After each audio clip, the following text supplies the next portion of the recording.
Alrighty, everyone. This is Norman McFadden. I'm the author of Legends of Leaper Hollow 1 and 2. And I wrote Urban Legends of Lincoln County 1 and 2. Today, our story is coming out of my very first book, Legends of Leaper Hollow 1.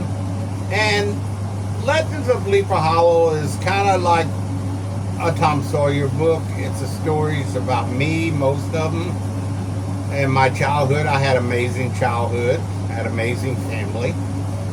So we're going to tell the story today.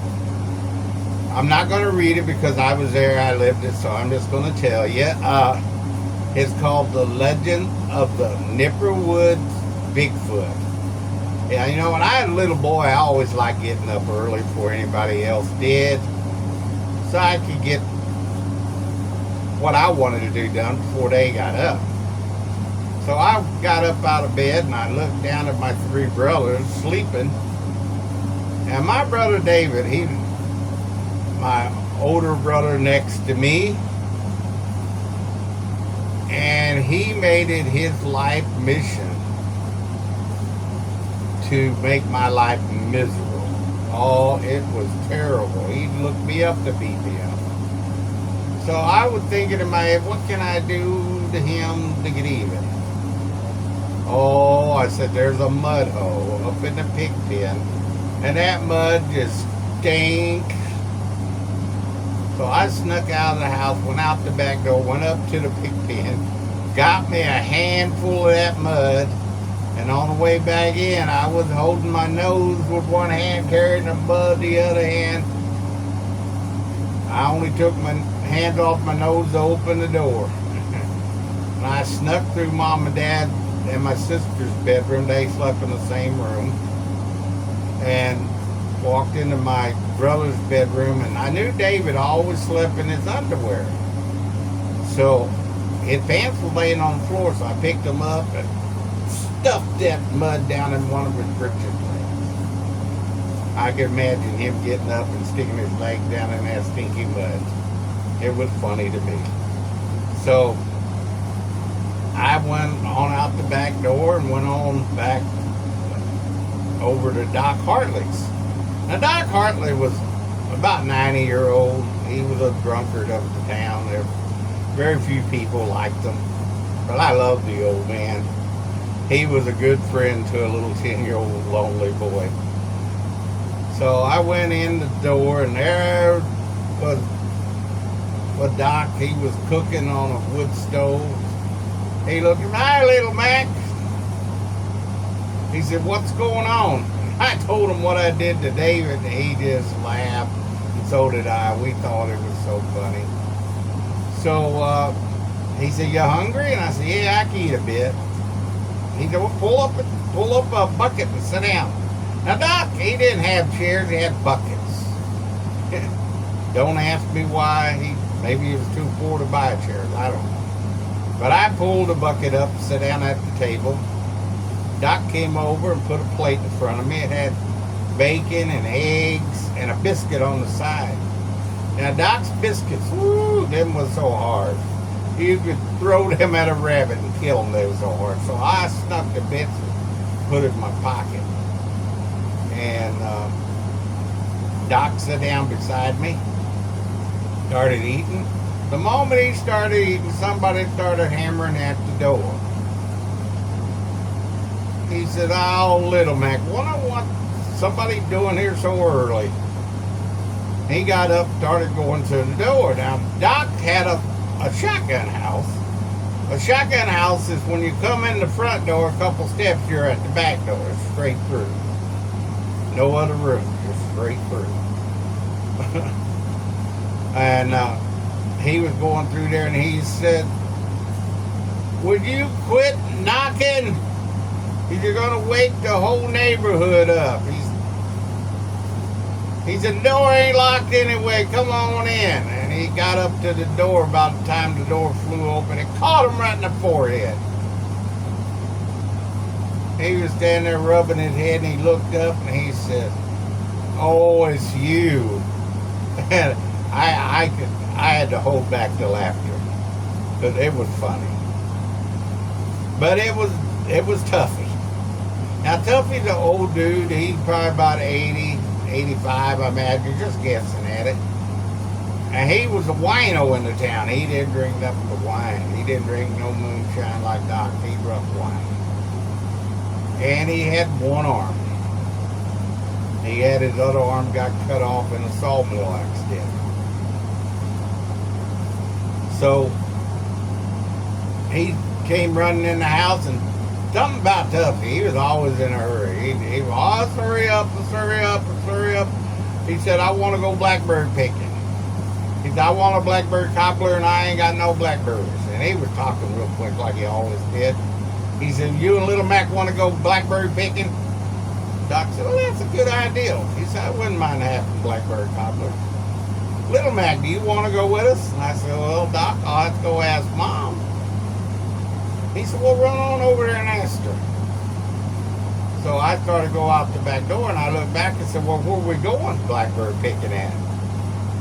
He said, oh, we're going to go to the Nipperwood, Tuffy said. I said, oh, okay.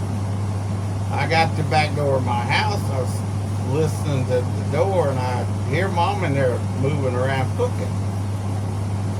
And I said, well, how can I word this so she'll let me go with these guys over to the Nipperwood to pick blackbird? And I thought about it for a minute. I said, oh, I got it. So I went in. I thought I had it down pat. I gave her a kiss, said good morning, then I jumped right into it. I said, them crazy old men, Tuffy and Doc, they're going to go over to the Nipperwood and pick blackberries. And if I don't go with them, Mom, to help them or keep an eye on them, they're going to get hurt. Them old men will get hurt. I need to go with them to keep an eye on them. As soon as I looked into Mom's eyes, I knew she wasn't buying my story.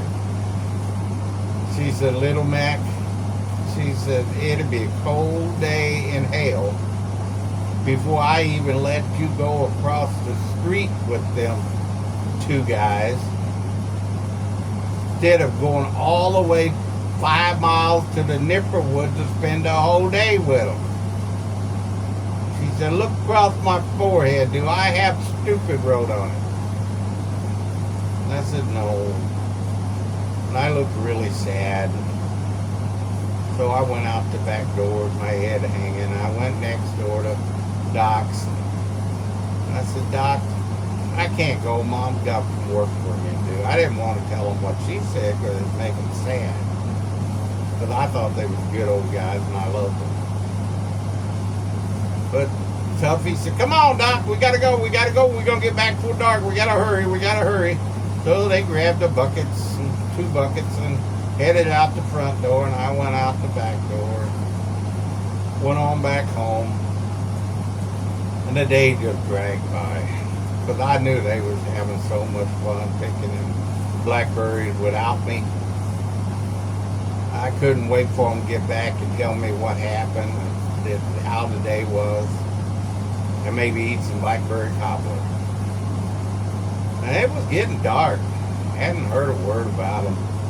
I went around, sat on my front porch, looked down that dark old gravel road, and tried to see something through the dark, but I couldn't see nothing. It was quieter than a graveyard. Then all of a sudden I heard somebody talking, saying, come on, Doc, hurry up. And he was rattling off to himself. I knew it was Tuffy. And when they got in sight, I seen Tuffy's shirt was just in threads. It was ripped all, just hanging on him. And Doc was walking behind him, and he was white as a ghost, walking really slow. And I said, what happened, guys? Tuffy said, go sit on Doc's porch and I'll tell you about it. Just go sit down on the porch and I'll tell you what happened. So I went and sat on Doc's porch. They got up there, and Doc still hadn't said a word. He was just white as a sheet still yet. Tuffy said, well, we went to the Nipperwood. We got to the Nipperwood. We found a blackbird patch, a big blackbird patch. So we started filling our buckets up. about time we got them full, the whole ground started shaking. And we heard something coming out of the woods, so we kneeled down so we could look up the hill under the trees. And she said, there it was. I said, what was? He said, it was Bigfoot. He was bigger than a mountain, and he was hairier than my ex-girlfriend. You know, my ex-girlfriend had hair everywhere. She could grow a beard better than I could. He said, but let's get back to the story. He said, every step Bigfoot took, it shook the ground and birds fell out of our buckets. Doc said, let's hide behind the tree. So they ducked behind the tree and peeked out. Bigfoot, they said, got right there where the blackbird patch was, and he looked at the blackbird patch, and there wasn't no blackbirds. They walked over where a few of them came over, topped over the buckets, reached down and ate them. But he wasn't happy. He let out a big growl, and Tuffy said his hat flew off. It growled so hard. And he said, Doc got so scared he just threw his bucket of blackbirds down at Bigfoot's feet. But he said Bigfoot was not happy. He looked at them like that tree wasn't there, and he walked over to me, and he growled just as loud as he could right in my face. He growled so hard my false teeth fell out of my mouth and fell on the ground. He said, so I threw my bucket of blackberries down, and I took off running. He said, I only looked back for a minute and seen Doc was standing there like a ghost. He said, but I just kept on going. He said, I hit them blackberry patch, and them big old thorns was grabbing my shirt and ripping my arms. I felt blood coming out of my arm, but he said, I just kept on going. He said, I got top of that hill, and I was running so fast. He said, I tripped, and I rolled head over heels down that big hill until I hit my head on a rock and knocked me out. He said, I don't know how long I was out, but the moment I woke up, I thought about Doc. I said, wonder if Doc's all right. Last time I seen him, he was face to face with that big old giant Bigfoot. He said, so I got back up top of the hill and tore my way through that blackbird patch again. And he said, there was Doc. He was standing in the exact same place with that blank look on his face and white as a sheet. He said, Bigfoot was gone though. He said, but I tried to get Doc to talk. Doc wouldn't talk to me. So I finally got him to walk, but he walked slow, and it took us forever to get back here. And he said, Doc hadn't said a word. And he's still white as a ghost. I said, I got an idea. Just wait a minute. You two wait here.